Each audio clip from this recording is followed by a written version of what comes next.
This week on Two Legs, we are joined again by Alan Cozen for part two of our look of Paul McCartney's classical work with this guy right here, Standing Stone.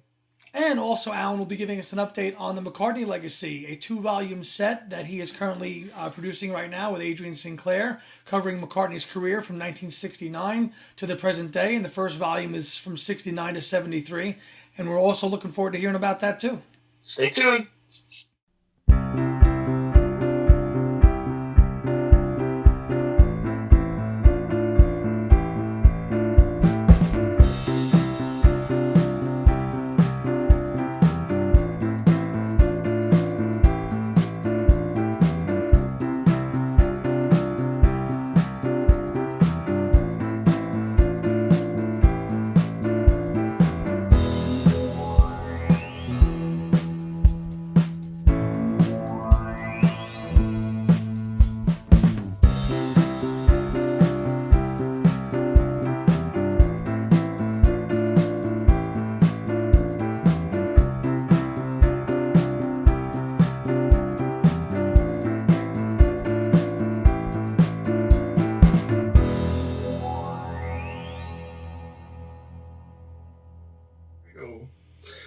Hi, McCartney fans, and welcome to another edition of Two Legs, a Paul McCartney podcast. We are a Paul McCartney talk show mainly dealing with Paul's solo career.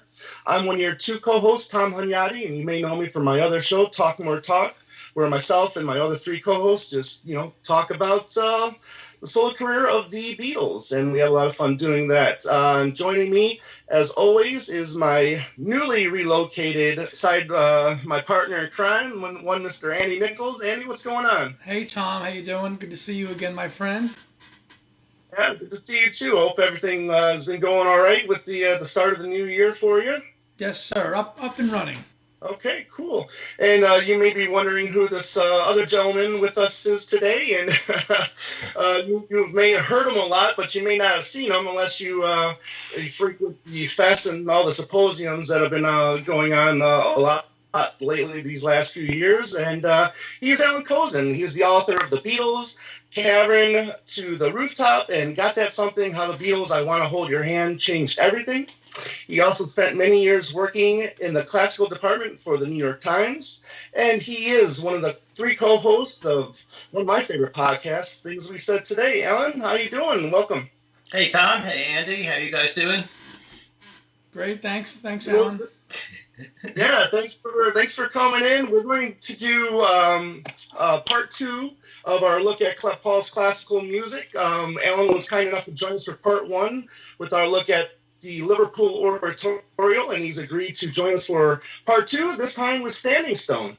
But this time, first let me just get a couple things out of the way. One, if you haven't noticed any Facebook posts from us lately, it's because for some reason, one reason or the other, our Facebook page got unsubscribed or unpublished, however you want to say. So I got a new Facebook page up, so please head over to our Facebook page and like so you can see all the upcoming shows and all the great songs and stuff we like to publish on that page. So we appreciate that.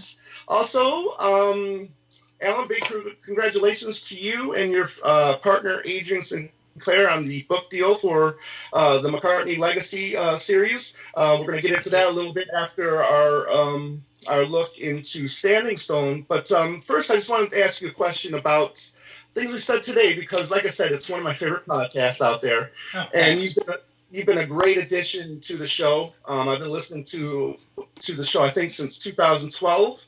And you came on in what, was it 2015, was it? Probably 14 or 15, yeah, something like that.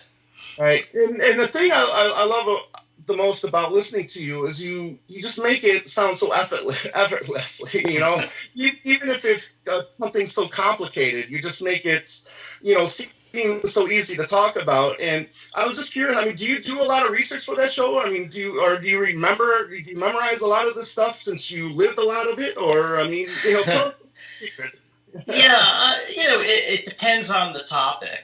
Obviously, if we have an author on, I read whatever the book we're going to talk about is. So we had Peter Asher recently, and that's a great thing because it helps me keep up with books that I would want to read but might not necessarily get to, except that we have the show, so it's a good reason to do it. And if it's a topic, obviously the Beatles themselves are a vast topic at this point. I mean, this is the Beatles as a group broke up 50 years ago, and since then, the four of them, John until 1980, George till 2001, but they've put out an awful lot of stuff and done an awful lot, and so it becomes increasingly hard to keep tabs on all of it. So I think we all do a little refreshing before we do the show, but a lot of the stuff we just know as well. It depends, if it's a Beatles topic.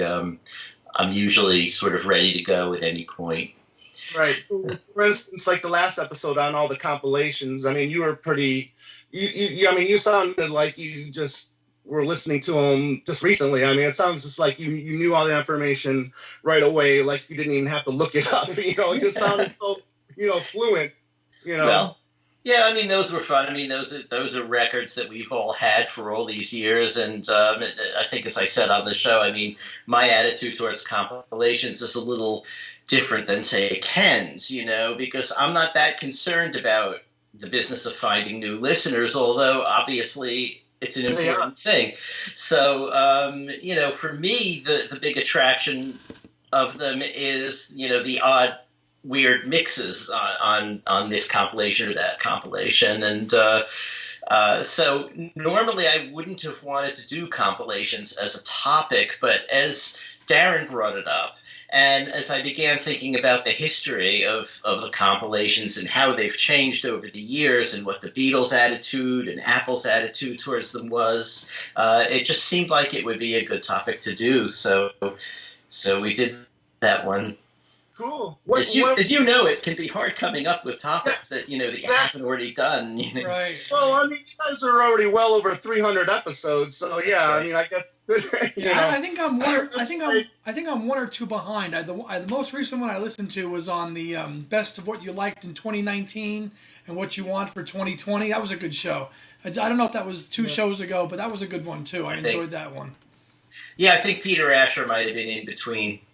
Right. And Peter Asher is, he's great. I interviewed him for the McCartney Legacy book as well, and he's very frank and very open, and he's a good guy. And besides, I'm not a Peter and Gordon fan, so that was fun to do. I enjoy his segment on his on the Beatles Sirius channel whenever he's on and he has his show. I don't know if you have a chance to listen to that, but I always love listening to his anecdotes on that show. It's always a pleasure listening to Peter talk about those late Apple days, the beginning of Apple, and his career up to that point. So I always enjoyed listening to Peter, and I'm looking forward to hearing that episode as well that you did. Good. Great. So just off the top of your head, I mean, are you looking forward to possibly any 50th anniversary sets besides Let It Be? I mean, this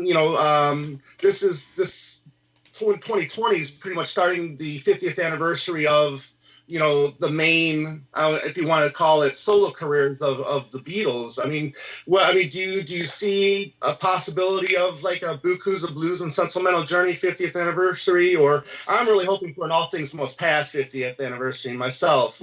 But I mean, and I would also love to see a Plastic Ono Band set, kind of like the Imagine from 2018. Yeah. I think you mentioned that, Alan, too, and on things we said today. If he did a Plastic Ono Band box like the Imagine box that we got last year, that would be a nice treat for 2020. Yeah, I'd like that for everything. I mean, as someone who has spent his life also as a bootleg collector, I would be perfectly happy to have the tracks from an official source. I mean, not only because the sound is likely to be better, although bootlegs, there's some pretty good ones out there, but also because, it's their stuff. They want to sell it to me. Even if I've already got it as a bootleg, I'm happy to get it again. I think I think these anniversary sets with all of the extra tracks, and Ringo has said in interviews about Abbey Road, for instance, that he's not that keen on all the extra tracks. So I think we might not hear Sentimental Journey and Beaucoup of Blues box set, sadly.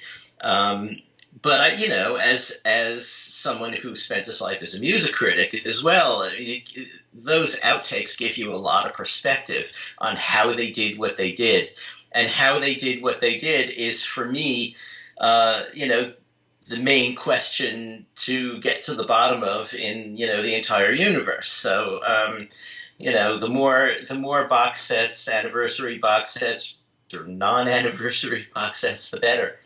Mm-hmm. And what are your hopes for the Let It Be set?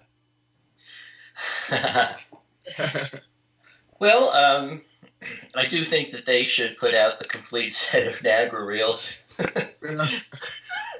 Plus, all 86 or 87 discs or whatever it is.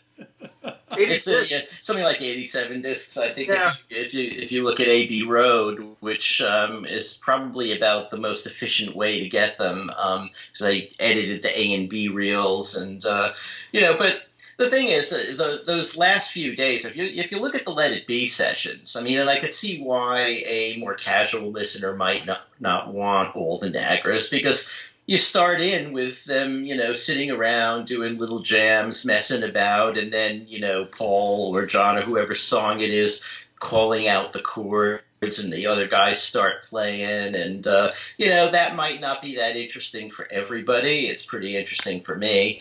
But also, I would hope that they include some of those particularly magical moments, like when, Paul tells Mal to be ready with a pencil and pad in hand, and they're going through Get Back, and he, stops it and says, okay, I got it. Jojo left his home in Tucson, Arizona. And John says, is Tucson in Arizona? And Paul says, yeah, it's where they did High Chaparral. I mean, that kind of thing is gold. You're seeing a song that really, really well being written right in front of you, So, in fact, I'd love if Peter Jackson had the footage of that, too, and put that in. That would be great. So yeah, I just hope they come up with a good selection, possibly showing some of the different ways they approach these songs. Like, you've heard, I'm sure there's like a really fast electric version of Get Back, and also Two of Us. So these songs went through lots of changes during that period. And I think that that period being really, a month, except they had a week off because of George leaving, and so it's really only 3 weeks. If you think about that, it's a lot of stuff. It's 87 discs on Abbey Road, but it's really only 3 weeks worth of material, where they come in from, with these songs from scratch, except for something like One After 909, which they've been playing for quite some time, and they take it all the way through to finished album. With lots of different ways of approaching it. I'd love to see some of that. And then with the Peter Jackson film, like I said, if they have that Get Back writing scene, that would be cool. And some of the jams and things, I think the idea is to show sort of the other side of the sessions, because we know the one where they're fighting and miserable, and we've been hearing, John's interviews about that ever since then, and Paul and George too. But as you participate in something, and you may have a particular view of how it went, but if you revisit it a couple of decades later, you might see that the reality was a little bit different than what you remember, because you're freighted with a lot of baggage about everything else going on. For Paul, it was the whole Alan Klein battle. For John, it was, apart from sort of a slight heroin problem that had to do with the way that Yoko was being treated by the others. And George had his issues about no one really taking his song seriously, even though he brought in a stack of... Sorry about that, and what that was. Sorry. We'll edit that out. Was that a train? My other computer just came on. We'll edit that out, don't worry. Okay. George brought in a ton of really good songs. I mean, "Hear Me, Lord," "All Things Must Pass." A lot of the stuff that ended up on "All Things Must Pass" itself, plus things like "Something," and "Old Brown Shoe." So he was really cooking, and he was, I think, a little upset that nobody was picking up on these. They each had reasons to feel not happy about those sessions, and yet I think if they revisit them now, they may have a better attitude about them. Ringo has always said he's fine about them. He thought it was fun. So we'll see, and then we'll be hearing from everybody about how the Peter Jackson one is a whitewash, and Alan, do you think we'll get the Michael Lindsay Hogue original version somewhere in this collection somewhere when this comes out, or no? Well, Apple announced that after the Peter Jackson version comes out, that the Michael Lindsay Hogue one will come out too. So, that deserves a place too. That's it's one view of those sessions, and Peter Jackson's will be another view of the sessions. And in fact, it would be really cool to see Michael Lindsay Hogue's original cut ran for about 3 hours. I'd love to see that one. Absolutely. Yeah. Yeah, so I'm pretty sure that we won't hear or see Paul doing his original, I don't know if it's original or not, his Get Back version where he's singing about the Pakistanis taking other people's jobs. That won't be in highly this. Yeah. Here's the thing about that. I mean, I once got a call. When I was still at the Times, I got a call from I think someone in Rolling Stone who was doing an article about this, and this is the problem with why I'm happy being a geezer. And, because someone who just sort of heard about this last Tuesday hears that, there was a song and they said no Pakistanis and all that. But it was satire. It was a parody of the British National Front and these, sort of right-wing racist guys who believed in that. I mean, if you listen to the rest of the Get Back / Let It Be sessions. He's doing White Power, singing White Power as well. White Power and Enoch Powell and that whole thing. I mean, they were trying to do some satirical stuff, and I think they ultimately realized that people can take these things wrong. Unless you have someone explaining, that this is what it is, maybe it didn't make sense to do. So I think they sort of revised Get Back into a normal song, and dropped White Power Promenade, as it's called on bootlegs, and Commonwealth, all of that stuff. Well, yeah, I remember I had a bootleg. I think it was called the Black Album, where I heard a lot. Yeah, I heard a lot of that stuff on there, and I was kind of shocked at first, and that understanding that what you're saying, that it was parody, and and I thought this is gold, man. That was awesome, actually. But obviously we could talk about this for a couple hours if it is really a fascinating topic and subject. But let's get to this guy right here, Standing Stone. Okay. Paul's second, I won't say attempt, but it's his second full-length release of original classical music. Now, when you were on for Liverpool Oratorio, I guess you would agree that for Paul McCartney, for a pop rock artist, that was pretty much a success. Wouldn't you agree, for someone of his stature to take on something like that? I personally thought so, but I was, I believe, the only one of my colleagues who did. It didn't fare that well in the classical world at all, and I'm not sure how it fared among straight pop listeners. A lot of people obviously got it and tried to get into it because it was Paul. But the thing is that Liverpool Oratorio was really based on extended song forms. If you look at it, it was and that could be a Broadway musical or something if he were to revamp it a bit, structurally. It's mostly there. You just need to get some staging. But, it told a story. It was written in song forms. It had some very nice instrumental work. The big, long violin solo. I thought this guy could write a concerto, and he should. but I think it was success. I don't know how to describe whether it was successful or not, because not that many of the reviews, apart from mine, were very positive. Right. And I felt a little bad about that. That said, I didn't like Standing Stone as much. I agree. I agree. Yeah. I liked the oratorio better than Standing Stone myself.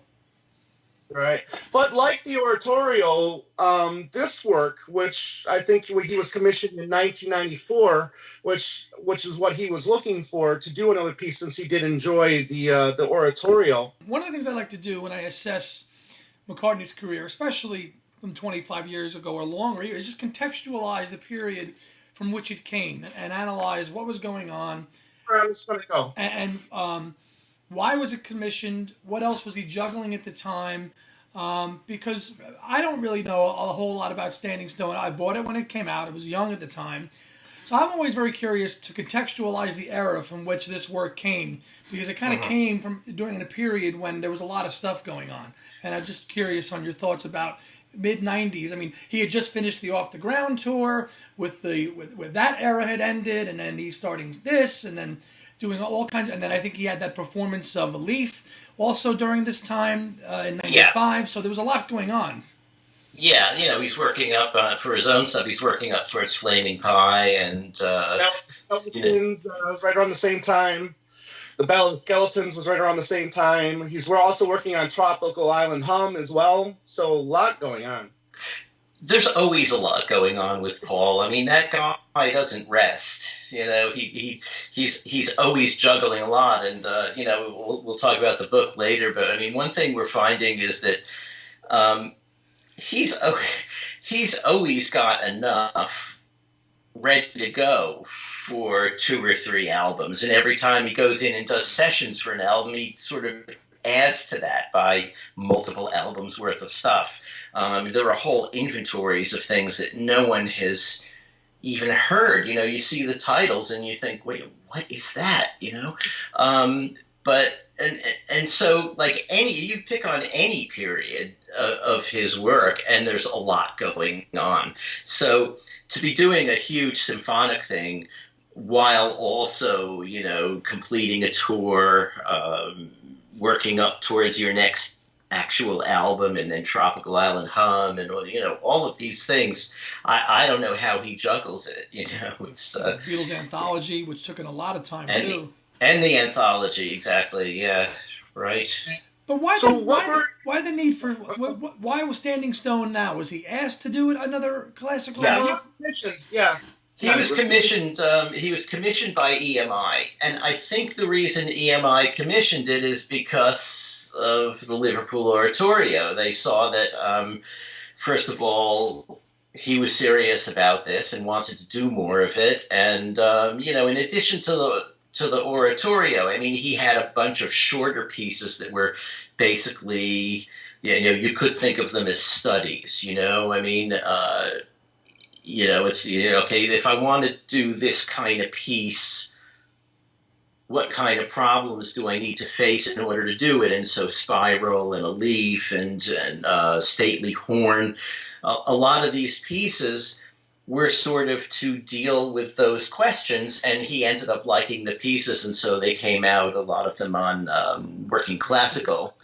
And when he performed Standing Stone in New York, some of those pieces were also on the concert.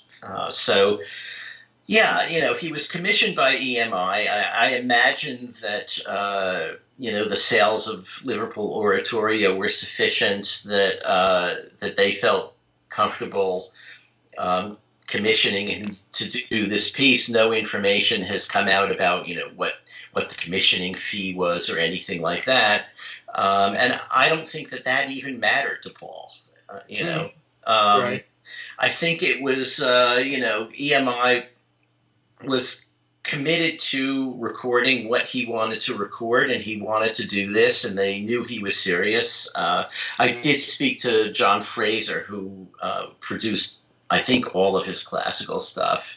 And, he was a classical producer. He knew what went into classical recordings and classical pieces. And he was suitably impressed with Paul's efforts and seriousness. So I think that's why EMI went ahead. I think, if you're someone like Paul McCartney and you're signed to a label like that, the label wants to keep you, and it wants to keep you happy.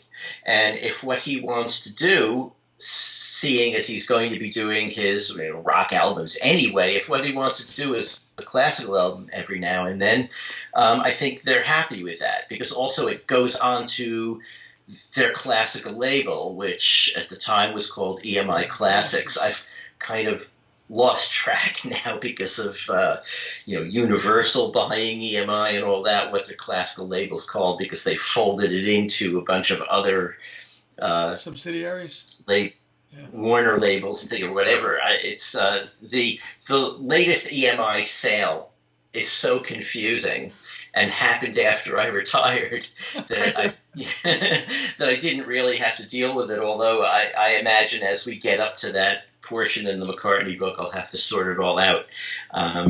But yeah, I think that was the feeling, because also keep in mind that if it's going on to EMI's classical label, EMI Classics at the time, then it's also on that label's budget, which means that label's sales are going to be reflecting the income from the sales of this, which are going to, almost by definition, sell more copies than, say, Conductor X's new recording of the Beethoven Third.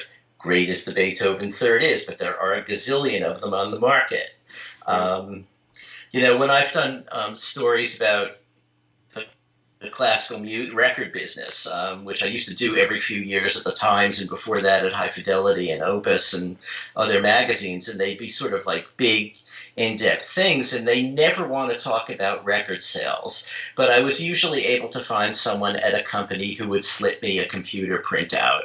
And I was shocked. I mean, originally it was in the thousands, but the last one I did, which had to have been in the 90s, around the time this came out, the number one record was a recording of the Mozart Requiem, incredible piece. Everyone knows it from Amadeus, conducted by a very good, well-known conductor, and it was the number one classical record on the Billboard charts, and the international sales were 300 copies. Wow.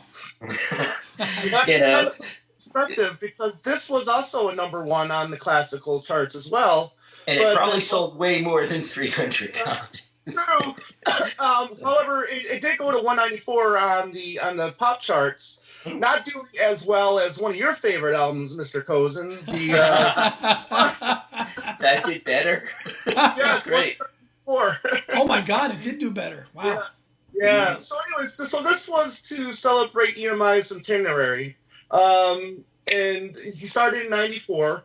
He has in September of 94, he has early versions of the first two movements. But then in early 95, he installs this, Cube-based sequencing software on his Apple Macintosh, which I'm sure he got for free since it's an Apple. And, they had their little conflicts in the past. But, I would imagine him not being able to read note or read music. I mean, this had to have been a big help for him. I would have imagined, because it looked like from watching that documentary that he was able to do a lot of good things that you could see him. You could see him in the documentary just messing with the computer. And that was like my interest. He's actually got a computer, and that's how he's making this album. That was my just introductory to him composing this. Oh, he's doing it on the computer, almost like. Would it have been an early version of Pro Tools before Pro Tools, I guess? It's a competitor of Pro Tools. I think Pro Tools was available at the time in an early form of it. It was, I think, already called Pro Tools. And Pro Tools subsequently bought a company that was operating on its own. I'm not sure if it was around in 94 or 5, called Sibelius. And Sibelius will actually, you record your stuff, you play it on the keyboard, it will print the music for that. So in a way, you don't have to know notation. Sibelius will do it. Of course, Sibelius also makes mistakes, and if you don't know notation. You can't correct them, but someone can, and he had a team, of composers as his sort of advisors, who took care of that kind of stuff.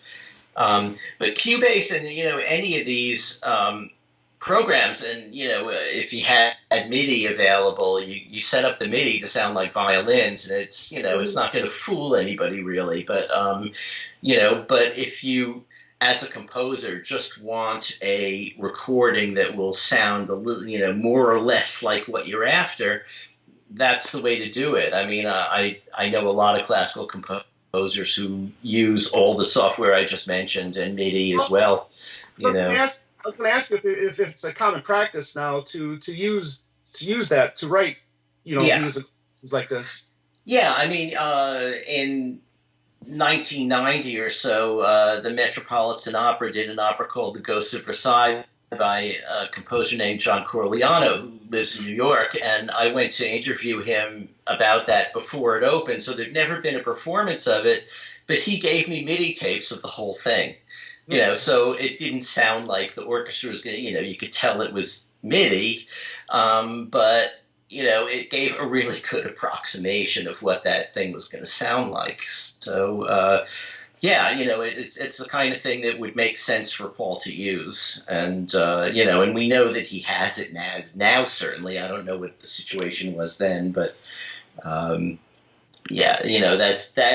that helps bridge that gap between not knowing how to notate and nevertheless being able to do a pretty complicated classical piece like Standing Stone. Gotcha. So then, as the year progressed, I mean, he started putting a team together, starting with Dave Matthews, who helped with the first manuscript. Second brings in John Hale, who was kind of like the architect of overall work. And then he brought in a very colorful figure, I thought he was Sir Richard Rodney Bennett. Right. He was pretty much in charge of supervising the orchestration and making any final improvements. But I mean, were you familiar with any of these three going into once you found out? So he was working with these gentlemen, and were you able to talk to any of them? To interview any of them for this project? I didn't interview any of them for this project. I interviewed Richard Rodney Bennett once before about his own stuff. Richard Rodney Bennett was a very distinguished composer, and also as a sideline, he was like a jazz pianist. He could improvise and do very, very respectable jazz. John Harle, too. John Harle was a saxophone player who was also a composer, and he was doing things that you could find in different bins of your record store back in the days when there were record stores. But he was a pretty respectable composer. David Matthews, I don't know quite as well. But they were all British, for starters, although Richard Rodney Bennett lived in New York. But, Paul's in New York a lot. Right. So he basically, I guess, had it set up so that whether he was in New York or in England, one of his advisors was available. Right, right. Yeah, I mean, I did notice that they did a lot of work at his Hog Hill studio, so I would imagine he probably was going back and forth. Yeah. Obviously, the London Symphony Orchestra was used in a 120-member choir, which, for me personally, once we get into the music, it's my favorite part of the piece. Is the choir stuff. But so he's writing, but then he writes this poem, which I think was a big help for him as well, because he needed something to write about. You know what I mean? So he, used his Celtic heritage and followed the story of creation from beginnings to the universe to the celebration of love. Obviously, the love theme is in pretty much almost all of his work. The poem. I mean, obviously, I'm sure you've read it. I mean, it's also in his Blackbird Singing book. I like quite a few pieces in the poem, and I was curious about your thoughts and how it's written. Yeah, I mean, I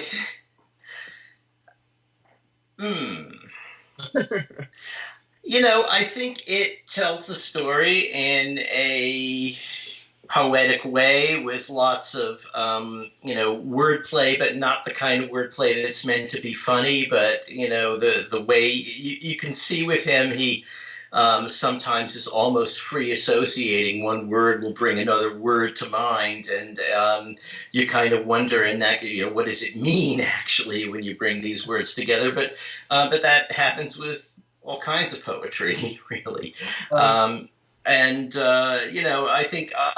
I think what he wanted to do, I mean, he talks about it in the booklet, he wanted to basically give himself a roadmap. Right. But not just like, a bullet point outline, but in a way the poem served as the bullet point outline, because once he had the idea of what the story of this piece was going to be, even though the piece was not going to tell the story in words the way Liverpool Oratorio did, I think he wanted to sit down and do another piece of art that would explain it and be kind of a roadmap for him, but also a roadmap for the reader. With Paul, I mean, all kinds of things can influence him. There's in Campbelltown, in High Park, his farm up in Scotland, there is a standing stone, within, as one might say, a stone's throw from the actual house. Right. And that's something that, probably was, among his favorite features of that piece of land for a long time. And Paul lets things percolate, and I think when he was commissioned by EMI, I think he thought that, this might be something that you can build a piece around. And then, okay, when you look at standing stones, I mean, I don't know if you've been to Stonehenge and all those, there are quite a lot of these things all around the British Isles. And everybody is always wondering, I mean, I don't think they've totally gotten to the bottom of what those things were for and how they were done. And, and so these are things that people think about, and Paul just imagined his own history of this particular standing stone, and wrote a story that, and like, as you say, involves, creation, myth, and everything. It's pretty all encompassing. It's, and then the Celtic back history and all of that. And then within that, he gets, he's got the ancient mariner coming from the northern seas down to, I guess, Ireland, although it probably wasn't Ireland at the time, and he doesn't call it Ireland.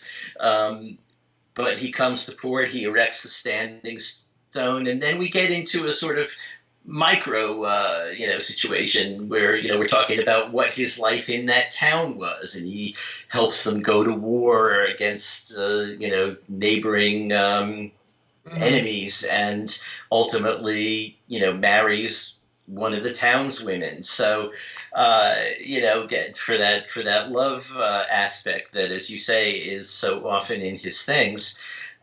So it's a very ambitious kind of piece, including the poem, and there were also some paintings that are really part of this. Yeah, I tweeted one of the paintings a couple days ago, and I believe one of them is also in his painting books as well, that you can check out. But there is one little, if I can just read it real quick, I just like how it's worded, and this is in movement 2, where it goes, salt sea breezes quickened, a shift of silver lifted mist, a crystal ship slipped and shone in sunlight. Seduced, he swam to stand on deck. I think it's pretty cool. I like it. Yeah.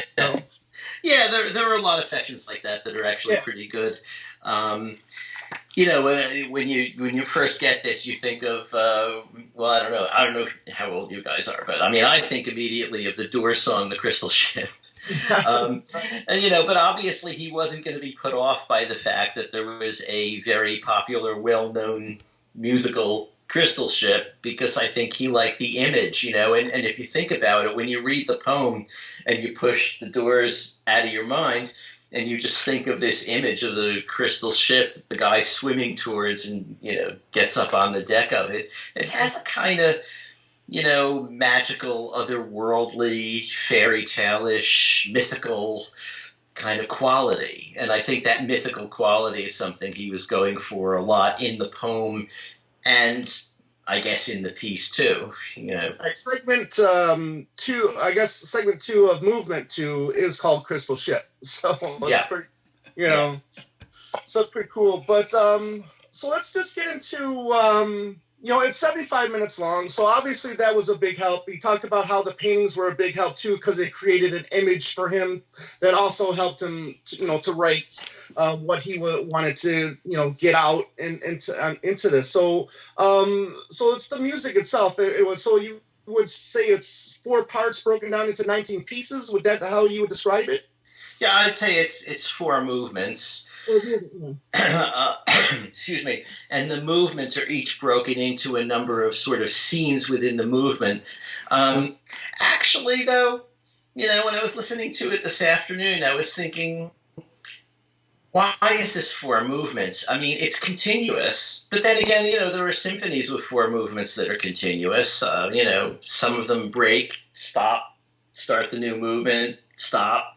Some of them just go on and the movements are connected, and this is one of those. But it could have gone either way. He could have just called it Standing Stone with no movements and just 19 movements instead of 4 movements with all of these subsections.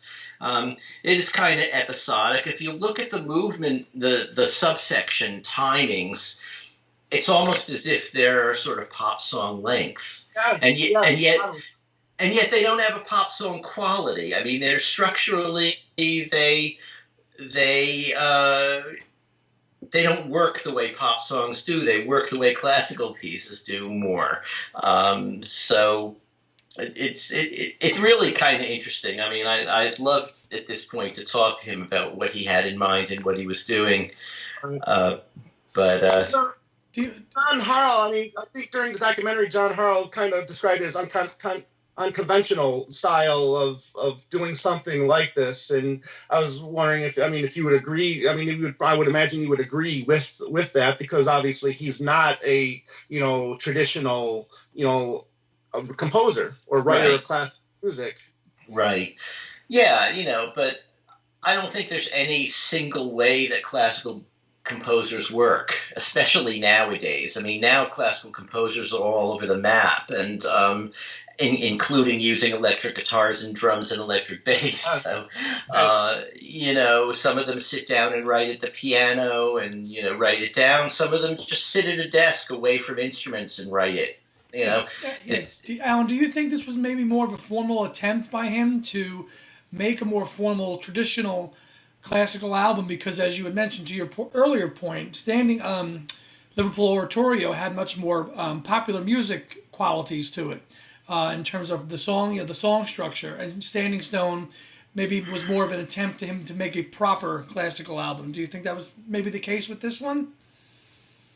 I think so. I think he was aiming a little higher. The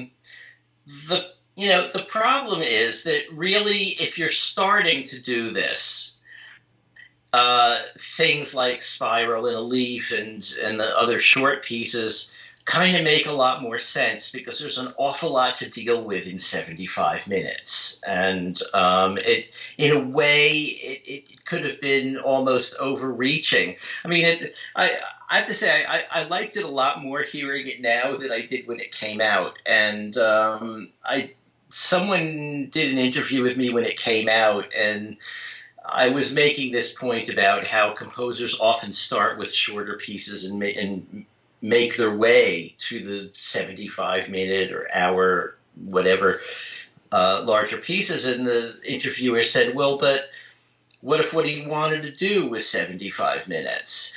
And I said, look, I have in my house a little recording studio, which I'm talking to you from right now. And I may want to do Sgt. Pepper, but if I'm just starting to do this, it might make sense for me to do Love Me Do first, please please me, and get to Sergeant Pepper. That said, he did have a reasonably good idea of what he wanted, and he knows enough about how music works. Especially, if he had questions, he has this team of 3 people he could talk to who were very experienced and were happy to help. So, I think he was better off than a lot of composers who may just be starting in classical music, Right. But, But he did have a little bit of experience working on shorter classical pieces. I mean, he did do the piece that his father wrote. It's the name of it That's is, escaping me at the Walking in the moment. Park with Eloise. Eloise, that's right. Thank you. So, I mean, he did, and I'm sure he learned a lot from working with George Martin as well in that. And plus, he did conduct the middle and end segments of A Day in the Life as well. So, I mean, he did have the little experiences with classical music. So I guess that would make him feel a little bit more comfortable doing it. Yeah. I mean, A Day in the Life, basically the instruction was to go from your lowest note to your highest note, not at the same speed as your neighbor, and he was just providing sort of what the beat was. But what you said about working with George Martin is a very good point, because, when they did the arrangement for Yesterday, which is George Martin's arrangement, but Paul was there also saying what ideas he had in mind. And one of the best moments of Yesterday's string writing is, what the cello does moving down that particular way. It's really an incredible moment. And George Martin has said that was Paul. So, I mean, look, this is an extremely musical guy. I mean, I know it's stating the obvious, but this is something he wanted to do. I found, I went back and read my reviews and yeah. What were your initial thoughts of it after it was released? I didn't like it as much as Liverpool Oratorio, because to me, okay, one of the things Paul says a lot about why he doesn't want to learn notation, partly because he thinks it will inhibit him, which is kind of silly. I mean, I know how to write English. It doesn't inhibit me when I want to sit down and write something. It's really just a system for getting your ideas onto a piece of paper. But the other thing that he's often said is, I think sometimes if you write and you know too much about it, and you run into the possibility of accidentally plagiarizing. And the example he gave was Leonard Bernstein's song Somewhere, which is an awful lot like the slow movement of Beethoven's Second Piano Concerto.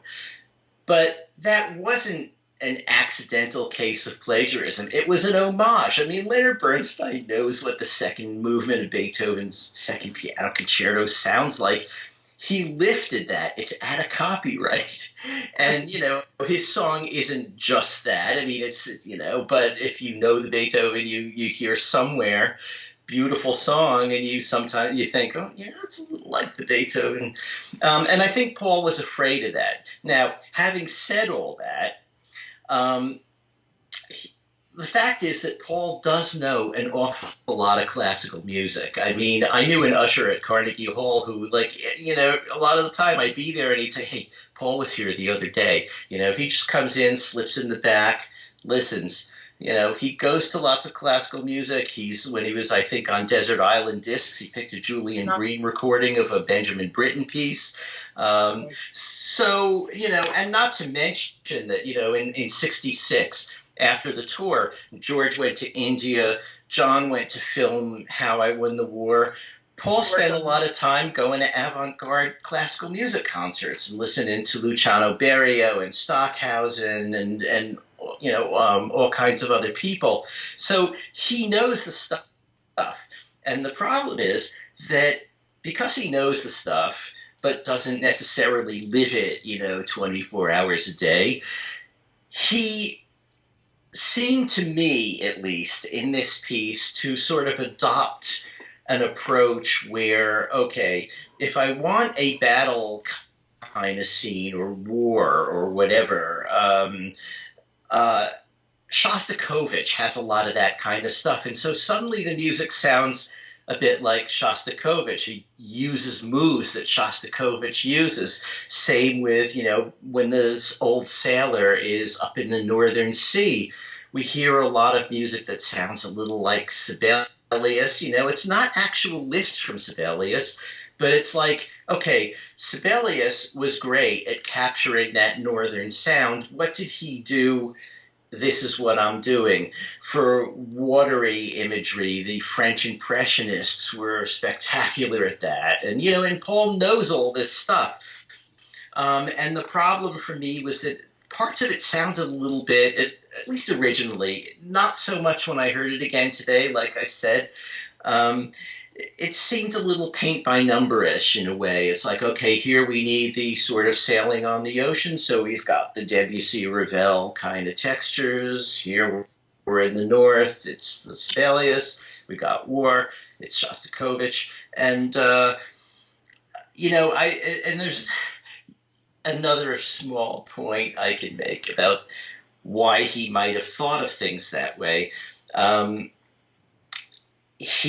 Once when I interviewed him before Liverpool Oratorio came out, when he was shopping it around, he didn't necessarily want to go to EMI Classics, so he went to Deutsche Grammophon and other labels, and he was saying to me, it's currently at Deutsche Grammophon. I don't know what they're going to do with it, but they're tough. I mean, they turned down the Andrew Lloyd Webber Requiem, and that's pretty good, isn't it? And the thing is that, to me, Andrew Lloyd Webber is the devil, and I just can't stand. And the Andrew Lloyd Webber Requiem was, again, to me, a total piece of garbage. And the thing is that with Andrew Lloyd Webber's Requiem, he did sort of what I'm complaining about with Paul. He used a lot of Prokofiev, except that with Andrew Lloyd Webber, you could tell which pieces he was lifting.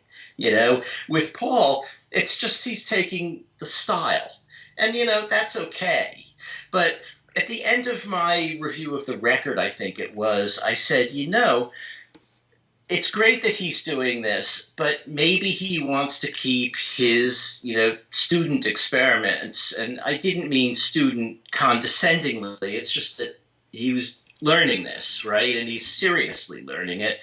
That maybe he wants to keep those under wraps until he finds a style that is entirely his own, that you could pick up. You could pick up one of his pop things, and okay, it's got his voice on it, but a McCartney song has lots of hallmarks that you could latch onto, even if someone else is doing it, and say that sounds like something Paul would do, and you find out, maybe it was something Paul wrote for someone else. And with this, what I wanted was for him to have his own sort of thumbprint as a classical composer too. And another thing that bothered me a little bit about it, and again bothered me less today when I heard it, was that he seemed to be drawing a lot on the music of the past. Now, Shostakovich was in he died in 76, so it's not that much of the past. But, a lot of these things are, it just seemed to be odd to me that Paul was the one who was making the tape loops and bringing them into Beatles sessions. He was the one going to the avant-garde concerts. And I kind of was hoping that Paul would do some of his really experimental stuff as his classical music, because that's what current classical music is. And I wanted him to make, good contributions to the world of current classical music, not classical music that sounds like past classical music. That was my problem with Echo Cormeum too. Okay. But you didn't get any of that with the opening Fire Rain segment? Because I mean, it did seem that There it was is. more on the experimental side or avant-garde side. There was a bit. There was a bit of that in that opening section, and in fact, there were little bits of it here and there throughout the piece too. And I think, here's the thing: you listen to music as a critic, and you listen to it every day, and something new every day, and you think of it differently than if you listen to it casually.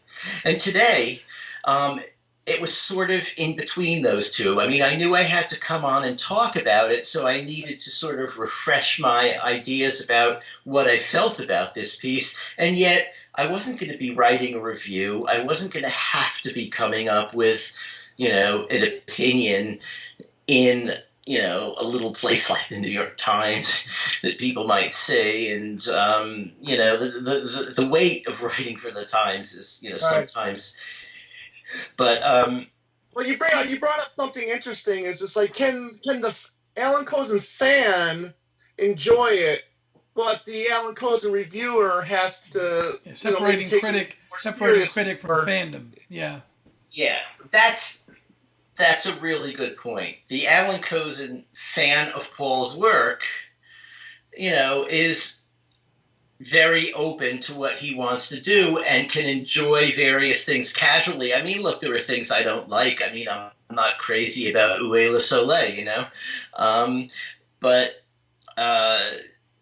with this, listening to it casually, because apart from listening to it today, since I was going to be on for some time, I listened to it, here and there over the last few weeks, and a lot of the time I had it on, but was doing other things, and which is not the way I listen to music if I'm reviewing, and and I was thinking, this is actually pretty enjoyable, and I have to say that even listening to it today, I did a very focused, close listening, and I did enjoy it, and I did hear more of the contemporary things than I think I heard in 1997, or maybe I was just too. Yeah, here's the thing. As a fan, you can just enjoy it if you want to. As a critic, you are expected to write about it in the same terms that you would write about it if it wasn't someone who you were a fan of, and in the context of all contemporary classical music. So if he's putting out something that sounds like a throwback to an earlier era, that can be perfectly enjoyable, but if you're supposed to be holding up some sort of standard about what classical music in 1997 is, it seemed like it was, a little more of a throwback piece. Now, another thing that has changed since 1997 is that the classical music world itself has morphed quite a lot. And without getting into what all of the stylistic battles in the classical music world have been, the thing is, neo-romanticism and, things that draw heavily on the non-dissonant past and non-avant-garde past have become, I think, they've settled in and become much more acceptable now to classical listeners and classical critics than they were at that point. I mean, classical music is a slave to fashion, just like anything else, in a way, I was going to ask you about recent classical, because you still write reviews for classical pieces. True. Yeah. Yeah, so I was going to ask you your feelings about classical music today as well. So, but you're doing that right now, so go ahead and continue. Okay, today, what you have is, when I got out of school, which was in like 1976 or so, I had been trained as a guitar was my principal instrument, but I also had studied composition and keyboard, and I played other instruments as well. And I got out, and what I really wanted to do, I think, was be a composer. I ended up writing about music because to me that was a whole lot easier, and I thought, originally thought I'll do that for a while, make some money, support myself while also doing composition, but it's kind of hard. But as a composer, one dilemma that I was looking at in 1976 was, I have these two sides. I'm a rock guy too, and I'm probably the first generation of people who've gone through music school and are just as happy playing rock as classical music. Right. And that wasn't that common in those days. Okay, fast forward to now. It's totally common. There's now been like 2 or 3 generations that have done that. Kids get out of Juilliard. They know all the finesse of classical music composition, but they've also played in rock bands. They come out and they look around like I did at the time. I looked around and said, it's either classical or rock. I can't obviously do both. Kids come out now and they say, okay, I'm not getting the big commission from the New York Philharmonic or from EMI or whatever. I have a bunch of friends, and some of them play violin, cello, viola, and flute, and then these guys play electric guitar, bass, and drums, and I'm just going to write for them because they're my friends. I like them. I like what they do. And I'm writing the pieces. And so suddenly there's this ensemble that's hybrid. And they go and play at a place like Le Poisson Rouge in New York, which some nights puts on rock, some nights puts on indie rock, some nights puts on classical music. And the audience for that place will come to any of these things. And so what you have now is a far greater openness in style. You want to write neo-romantic stuff for, strings and winds? Great. You want to write edgier stuff that has, amplified instruments and guitars and drums? Great. It's almost, not quite anything goes, but it's closer to that.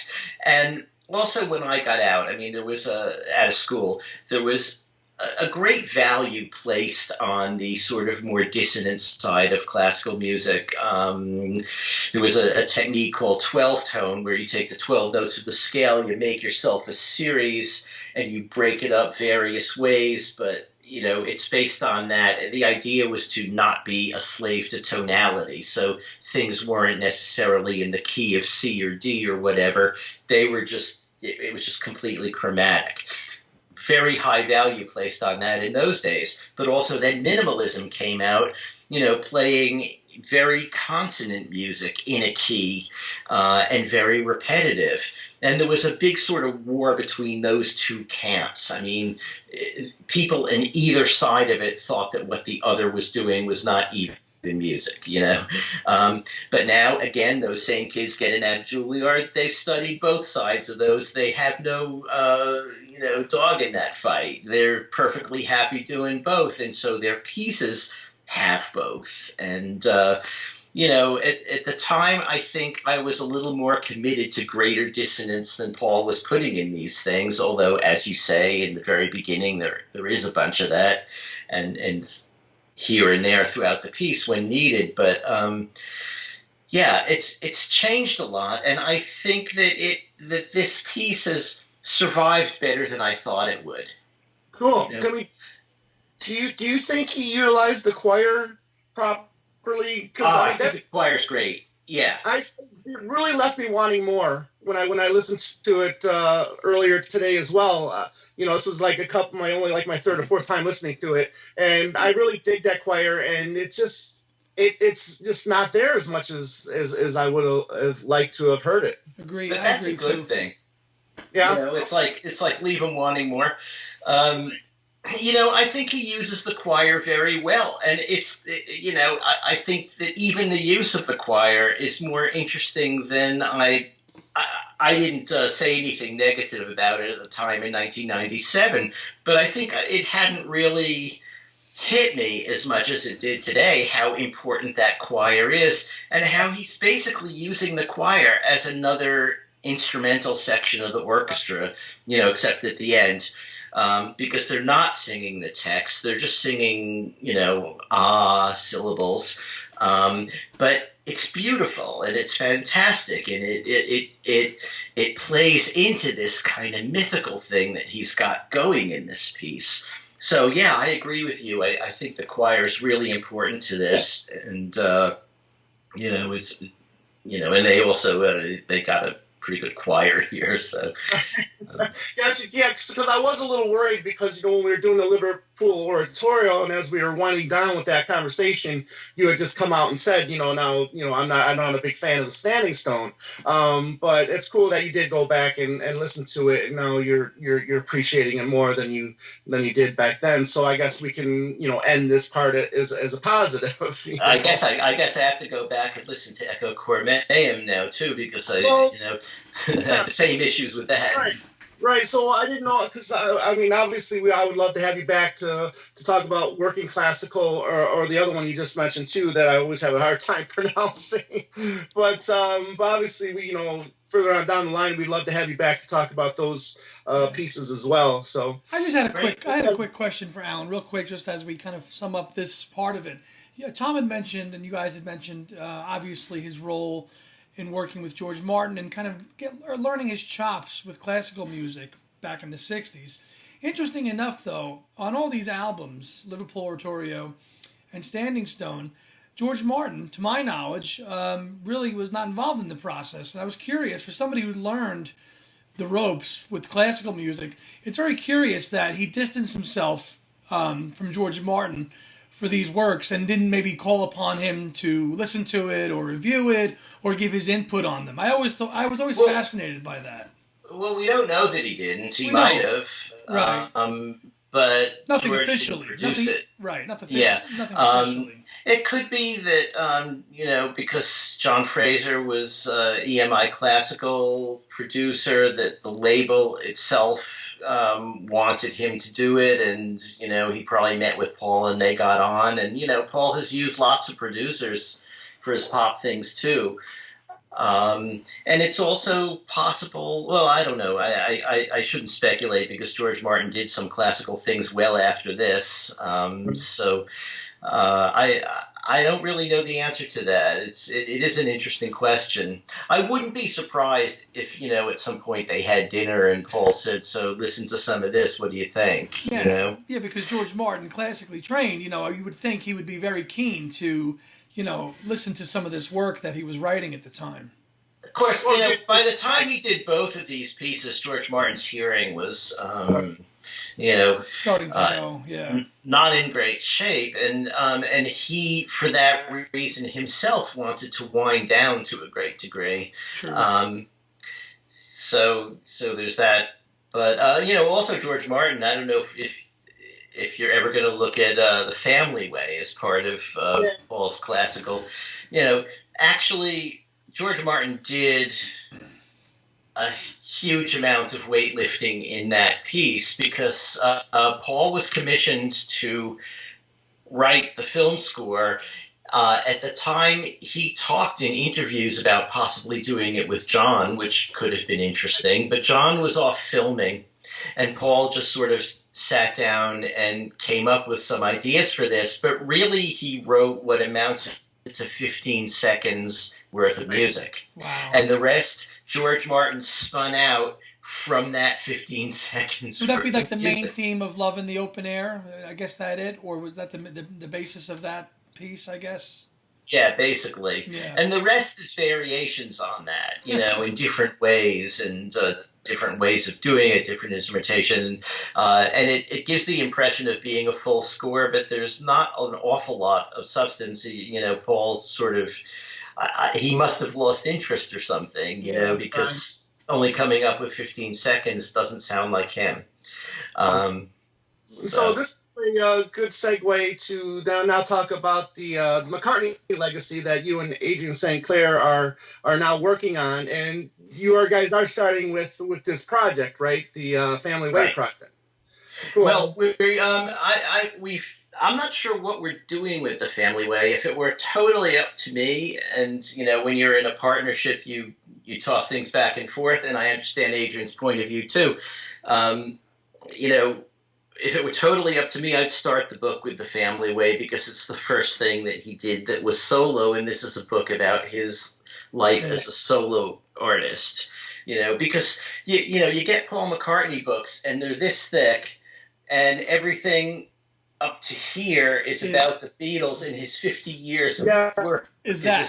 is that. Yeah. Yeah, and we wanted to take seriously this 50 years of work, all of it, and so it's a multi-volume set. I should say it. Adrian originated the idea. Adrian is he lives in England, in Yorkshire. He is a documentarian, a film editor. He does a lot of work for TV, and although he's pretty much stopped to work on this, and he's not 40 yet, and yet he knows this stuff inside out, Wow. and is an incredible researcher. So it began with Adrian getting in contact with me through one of the many sort of quasi-secret Beatles collecting groups on the internet. And, we knew each other from that anyway. And he said, listen, I'm doing this project, and I was wondering if you might want to participate. What he wanted to do was something like, originally Mark Lewison's Beatles recording sessions book for Paul. And my job was supposed to be to write the sort of biographical wraparound for each album. What was going on in his life at the time? What was he doing? What other concerns? And Adrian would deal with the session info. And I said, yeah, okay, we could do that. And originally it was a very amorphous plan, like maybe we'll do, a series of PDFs or something. But, it's hard to do that if you also are busy doing your jobs, which for him was film editing, for me was writing and reviewing and all that. So for the first few years, we just sort of would keep in touch about it, send things back and forth. But Adrian was doing a lot of work, and I wasn't doing an awful lot because my part was going to depend on his anyway. So for a while, we had Chip Maniger involved, and because it seemed to me that, if this is what we're going to do, Chip has already done a lot of work, up to, 2000 or so on 8 arms. Yeah. And so it might make sense to bring Chip in. And Chip came in and he said basically, okay, here's the thing. I now have my own publishing company, which I'm doing the Lennonology books through. And, excuse me, maybe what we could do is publish the McCartney books as part of the same series, in which case I will be the publisher and editor, and I will be listed as a co-author, but you guys are the authors. And we said, yeah, that's fine, because, 2 authors is already one more than I'm used to. 3, I don't know how that would go. But in the end, Chip had various style concerns and other things, and he really was busy with continuing on Lennonology, and we basically had an amicable parting of ways. And I said to Adrian, look, if we're going to do this, we really should go to an actual publisher and try to sell it so that we can get an advance, and that would buy us time from our regular jobs to do the research and writing for this book. That's what advances are for. And he said, yeah, okay. So I got us an agent, and he surprisingly quickly was able to sell it to Day Street Books, which is a division of HarperCollins. And they took a cautious view. They bought the first 2 volumes, which is fundamentally the Wings era.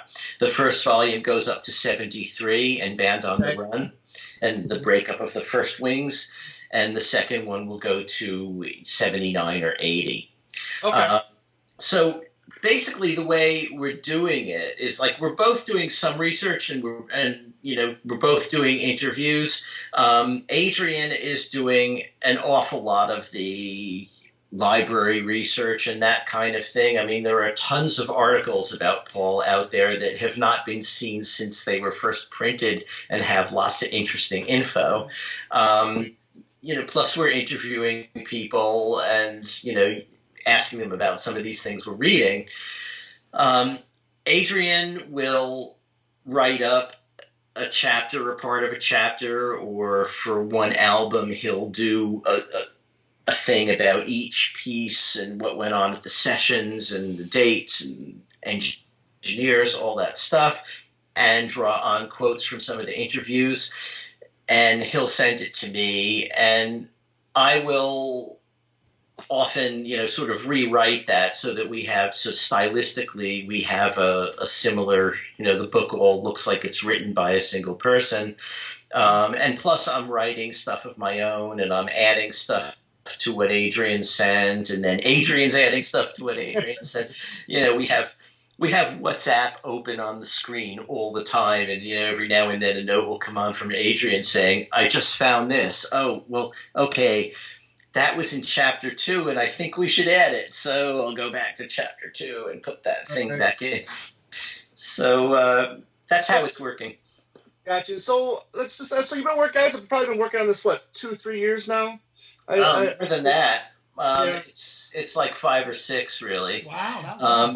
Well, go ahead. But we've only been working on it officially, meaning since Day Street Books signed it, since last spring, really. Gotcha.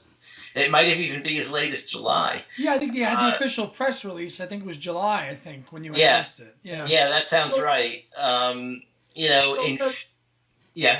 has any of your negative or positive thoughts about McCartney changed while working on this series? I mean, have you found anything out that?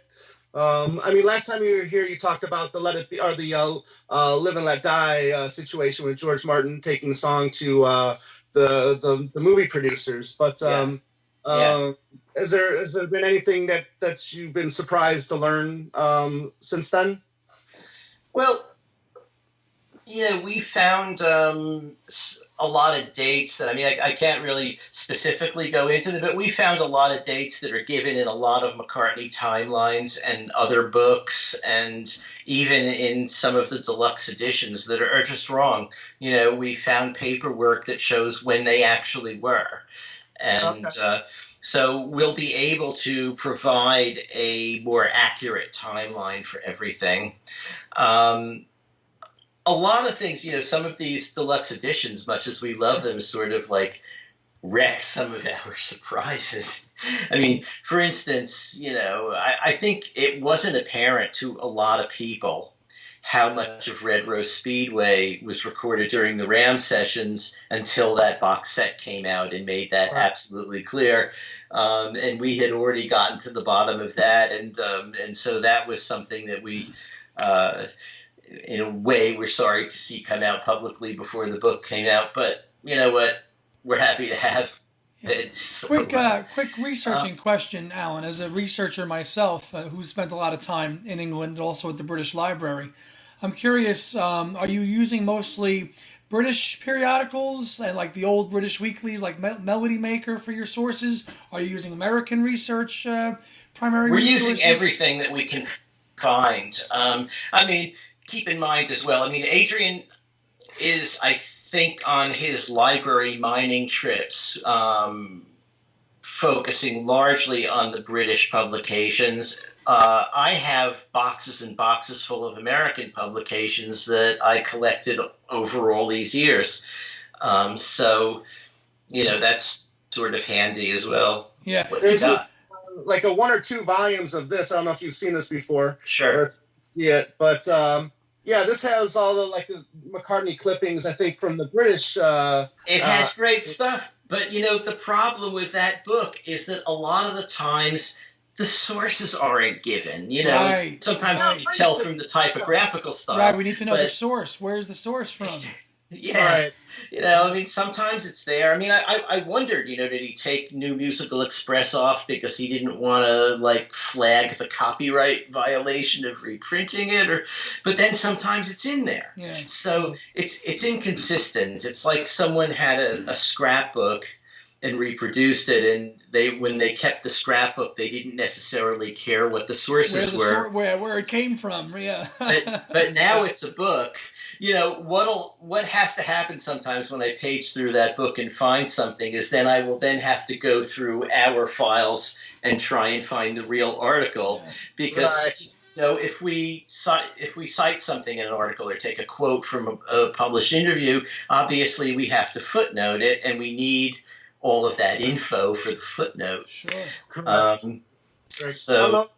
One of the things we did on Talk More Talk was we talked about whether or not, Wings belong in the Rock and Roll Hall of Fame, and whether or not they're a band, or quote unquote a traditional band, if you will. And one of the arguments I wanted to bring up that I wasn't able to find anything on, and hopefully you were able to in this first chapter, because obviously Wings, starts before this first book ends, was, how were they paid? Was there any contracts at all, or was it all just more of a handshake type deal? Or obviously, if you don't want to talk about to give anything away from the book, I understand that. But I'm just okay. I can tell you some of it. A lot of that is going to come up more in volume 2, because there weren't contracts. There was just an agreement. Right. Around 74. They began talking about contracts. Some of them wanted contracts. For some reason, Denny Lane in particular did not want a contract. I can't think why. Adrian might have gotten to the bottom of why, but I can't remember offhand, because Adrian is now knee-deep in research for book 2, and I'm writing book 1. So we're in different places, sort of, and he's but I hear, the interviews that he does, and I do some, and so I hear some of that stuff. But there was, when they were in Nashville in 74, there was talk about contracts. They were supposed to do contracts then. And they ended up not doing contracts for a number of reasons, but one of which was that Denny was opposed. So, and I don't know yet whether the subsequent versions got contracts, but I kind of doubt it. It's however, the financial arrangements changed a lot over the years.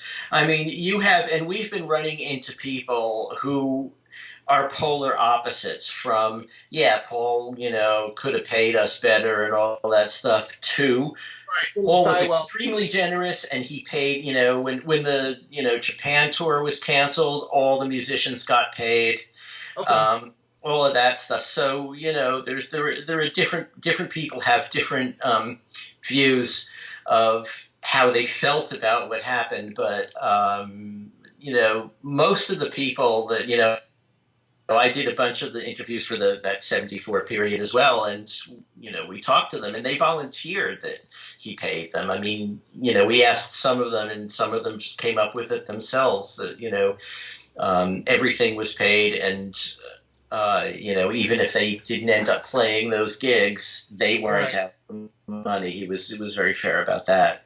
Gotcha. So when can we expect volume 1? Okay. Well, volume 1 is due this October and comes out a year after that or so. Okay. Volume 2 is due in, I believe, 2022 and will come out in 2023.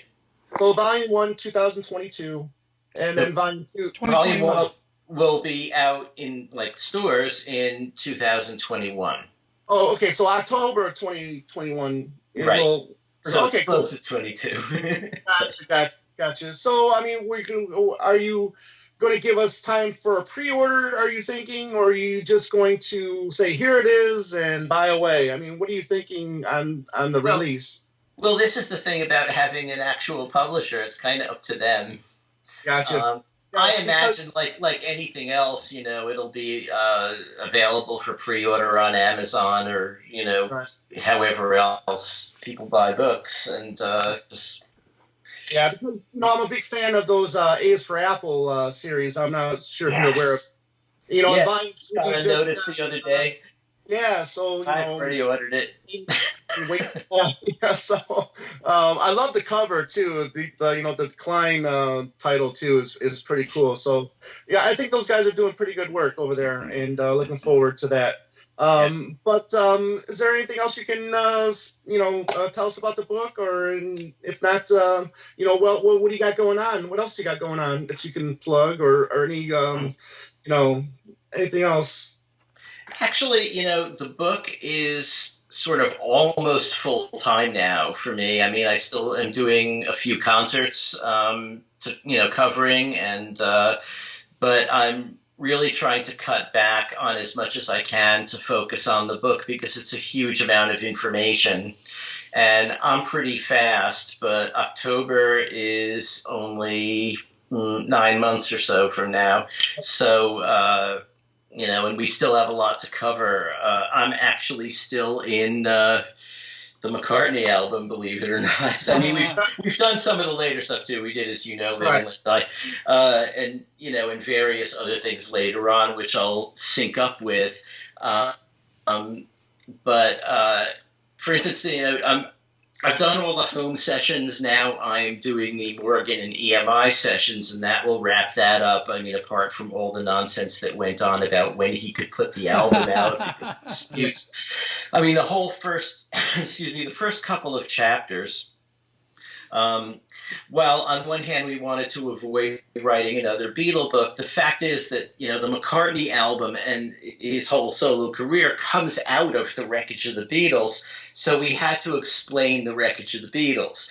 So that starts really in 1969, and I don't go into great detail about the Let It Be and Abbey Road sessions, but they're there because it's part of the timeline, and everything else is going on too with Klein and trying to get.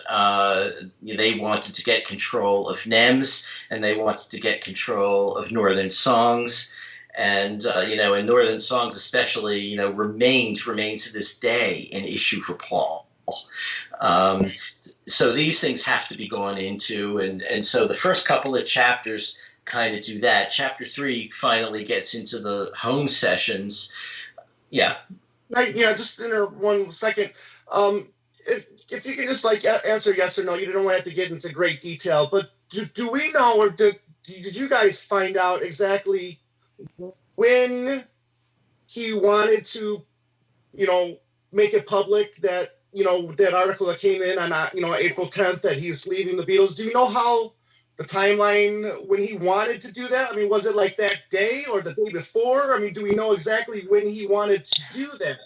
He actually did it first on November 1st, 1969. In the Life magazine. He said it in the Life magazine. The Life magazine, right. Nobody noticed the Beatles thing is over. Nobody noticed it. Right. We know that. I mean, but do we kind of know, when he went to that? I mean, he had to go to the newspaper to authorize this, this bit to come out on April 10th, right? Right. Well, the thing is, he put it in his self-interview that went out with the press release. So once you put out a press release, anything in the press release is authorized to go out. So, Gotcha. I don't think he went to a specific paper with it, but once he did that, he knew what he was doing. But if you look at that self-interview, right. He does ask himself, do you think it'll ever work again? And he doesn't say flat no. It's sort of like, maybe we'll see. He gives the impression that he's fed up with it, but he does not totally close the door on it. And neither were the others, despite the fact that they all knew that they were broken up, kind of. When they had the session for I Me Mine on January 3rd, 70, it was everyone but John, the one guy who wanted to break up. Now, George wasn't at that meeting because his mother had been diagnosed with cancer, so he was off visiting his mother. And so he didn't hear – actually, there was a tape of that meeting too, just like the one on September 9th. So he would have heard by then, what happened. But all three of them sat there during part of that session and said, so what do you think? Is he really leaving or what? And they decided to just sort of wait and see. But by then, Paul had pretty decisively decided that his home recordings were going to be the basis of an album. I mean, originally he was saying, I'm not sure. What I want to do is get this Studer 4-track set up in my house and do some very high quality demos that if I want to use them, I can. But I don't know yet whether I'm going to want to use them. And I think it wasn't until the end of the year, when those sessions were mostly finished, that he looked back at what he had and he said, this is the basis of something, but I would like to get back into a real studio. Because, keep in mind, with the Studer, he didn't have a mixing board. He didn't have VU meters. So it meant that he had to mostly start with drums, which you wouldn't necessarily have to do in a real studio. And if you're starting with drums, that kind of changes the character of what you're doing in a way. That's why so many of those instrumentals are sort of jammy instrumentals, because the drums go first and then he's reacting in a way to that.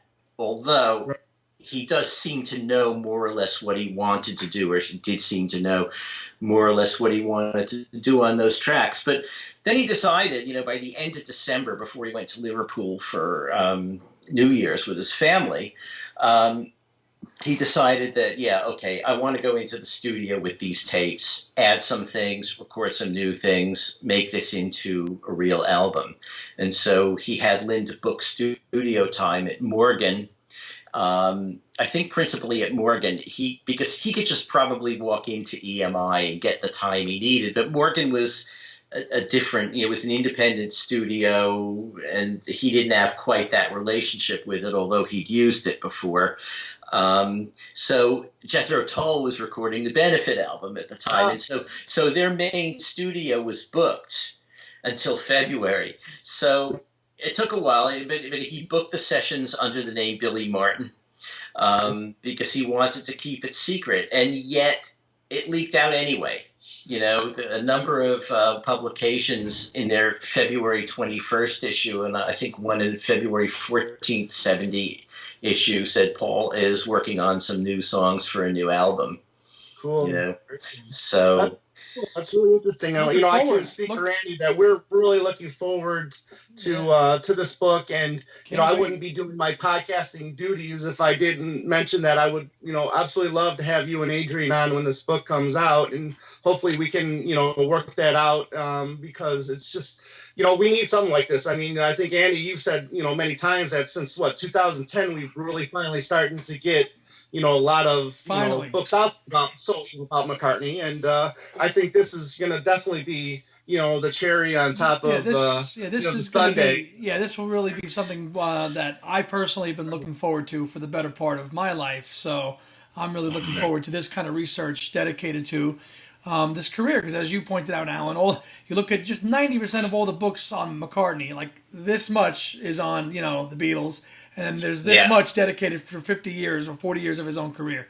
And it's a shame. And kudos to you guys for finally getting together to do this project.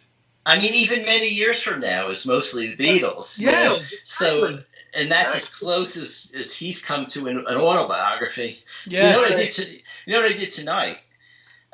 Since tomorrow I'm going to be spending some time writing about Crina Crore. Tonight, right before we started, I watched The Tribe That Hides from Man, which is the TV special that he watched the night before he wrote and recorded the song, and it was really interesting. So, wow. Yeah, that's the kind of stuff I love to read about. And once again, we're really happy that you're here. I mean, do you want to give any contact information for anybody that wants to, reach out to you? Sure. Probably the easiest way to get to me is through Facebook, and I have two Facebook pages. One is Alan Kozin, one is Alan Kozin Remixed, which my wife started because she thought I should have a friendlier Facebook page because Alan Kozin was mostly my New York Times stuff. So now Alan Kozin is mostly classical stuff, and Alan Kozin Remixed is mostly the Beatles stuff. So for this discussion, I don't know, we probably put him on both. Yeah, we could. Yeah. And also, I mean, my email address is just alankozin@gmail.com. The name is spelled ALLANKOZ as in zebra, INN @gmail.com. So I'm pretty easily reachable. How about a website for the book, Alan? There is one. And I don't know the address offhand. There is a Facebook page, I think, the McCartney Legacy, so you can check out there. And that I think has a link to the webpage, which Adrian had set up. I got it. It's McCartney Legacy, McCartneyLegacy.co.uk. Cool. That makes sense. Yeah. It has a couple of articles on it. When I interviewed Mike McCartney, which is really for Volume 2. Right. Pretty much the first thing in Volume 2. And because his album was being reissued mid-year, we decided that we would do a little piece for the website, and I think as we come closer to the book, we're going to put more and more things up there to, tantalize people. Right, give them a little tease. Absolutely, yeah. Well, like I said, we're both looking forward and we can't wait. Andy, is there anything else you'd like to add before we? Not much. You can, as Tom mentioned at the top of the show, we've had to kind of rebrand our Facebook page for whatever reason, and I kind of handle the technical end of the editing and of our podcast, and also on our YouTube page, which this will go on in a couple of days, and hopefully Tom can kind of blast out some more people for our Facebook page, and you can find and contact us on there. My personal Facebook page is Andy Nichols. I'm also on there as well, and you can contact me at andynichols@gmail.com if you have any questions about our show as well. Cool. So Two Legs, we're everywhere. We're on Instagram and Twitter at Two Legs Podcast. Our email address is twolegspodcast@gmail.com. As Andy said, we are on YouTube at Two Legs.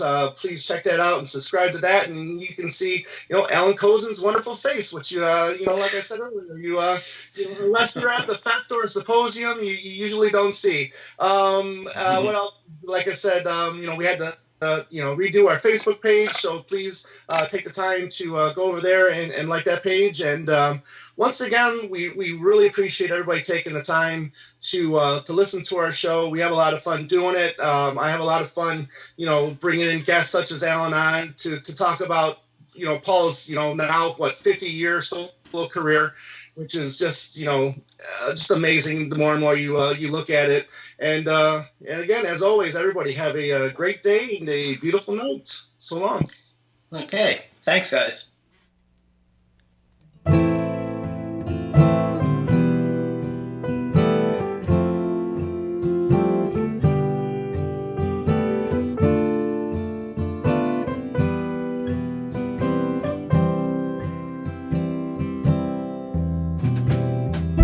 Listening to Two Legs, a Paul McCartney podcast, hosted by Tom Hunyadi and Andy Nichols, with musical contributions by Dylan